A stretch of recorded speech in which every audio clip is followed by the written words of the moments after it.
आरव पहली बार अपनी गर्लफ्रेंड मेघा को घर लेकर आया। मेघा देखने में बहुत ही शरीफ और शांत लग रही थी, लेकिन जैसे ही मेघा वॉशरूम गई, आरव की माँ सावित्री, जो 20 साल तक पुलिस में काम कर चुकी थी, अचानक सीरियस हो गई। उन्होंने सीधा आरव से कहा कि इस लड़की में कुछ तो गड़बड़ है। आरव को लगा कि माँ अपनी पुरानी पुलिस वाली आदत की वजह से ज्यादा सोच रही हैं, लेकिन सावित्री ने कहा कि उन्होंने मेघा में 3 ऐसे इशारे देखे हैं जो किसी आम इंसान में एक साथ नहीं मिलते। पहला इशारा था उसका बैठने का तरीका। घर आने के बाद से मेघा सोफा पर सीधी पीठ के साथ बैठी रही, एक बार भी उसने सोफा का सहारा नहीं लिया। आरव बोला कि शायद वह बड़ों के सामने तमीज से बैठी हो, लेकिन सावित्री ने समझाया कि पहली बार किसी के घर आने पर घबराहट होना नॉर्मल है। ऐसे वक्त में इंसान का शरीर अपने आप सहारा ढूंढता है और धीरे धीरे रिलैक्स हो जाता है, लेकिन मेघा का पूरा शरीर ऐसे तनाव में था जैसे हर पल कोई उसका इम्तिहान ले रहा हो। दूसरा इशारा तब मिला जब किचन से बर्तन टूटने की जोर की आवाज आई। आरव और उसके पिता तुरंत घबरा गए, लेकिन मेघा बिल्कुल अलग थी। आवाज सुनते ही उसकी गर्दन सख्त हो गई, कंधे नीचे झुक गए और उसने अपने हाथ कसकर बंद कर लिए। एक पल के लिए उसका पूरा शरीर डर से सिकुड़ गया। अगले ही पल उसने जबरदस्ती मुस्कान लाकर पूछा, सब ठीक है ना? सावित्री ने बताया कि यह आम डर नहीं था, यह उस इंसान की रिएक्शन थी जो सालों तक ऐसे माहौल में रहा हो जहां हर अचानक आवाज का मतलब खतरा होता है। और सबसे अजीब बात यह थी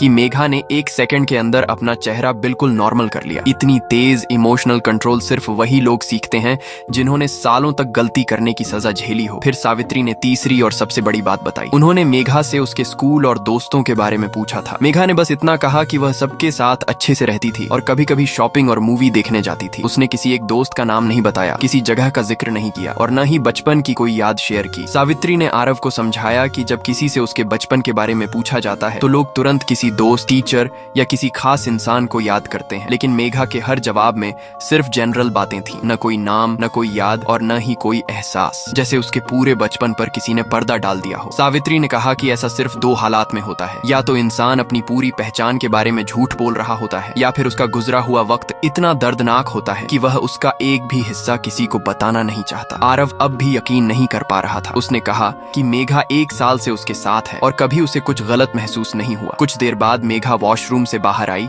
और सबके साथ बिल्कुल नॉर्मल तरीके से बैठ गई। बाहर से सब कुछ पहले जैसा ही लग रहा था, लेकिन असल में हर कोई मेघा की हर छोटी हरकत को ध्यान से देख रहा था। थोड़ी देर बाद सावित्री ने बिल्कुल आम अंदाज में बात छेड़ दी। उन्होंने कहा कि आरव का एक स्कूल सीनियर था जिसका नाम रोहित था। वह भी मेघा के स्कूल में पढ़ता था और बाद में उसी कॉलेज में एडमिशन ले लिया था। फिर उन्होंने मुस्कुराते हुए पूछा कि क्या मेघा उसे जानती है? असल बात यह थी कि रोहित नाम का कोई लड़का था ही नहीं। ये सिर्फ मेघा की रिएक्शन देखने के लिए पूछा गया था। अगर कोई आम इंसान होता तो सीधा कहता कि वह उस नाम के किसी लड़के को नहीं जानता, लेकिन मेघा ने ऐसा नहीं किया। उसने पहले कुछ पल सोचा, फिर कहा कि नाम थोड़ा जाना पहचाना लग रहा है। पार्ट 2 के लिए सब्सक्राइब करें।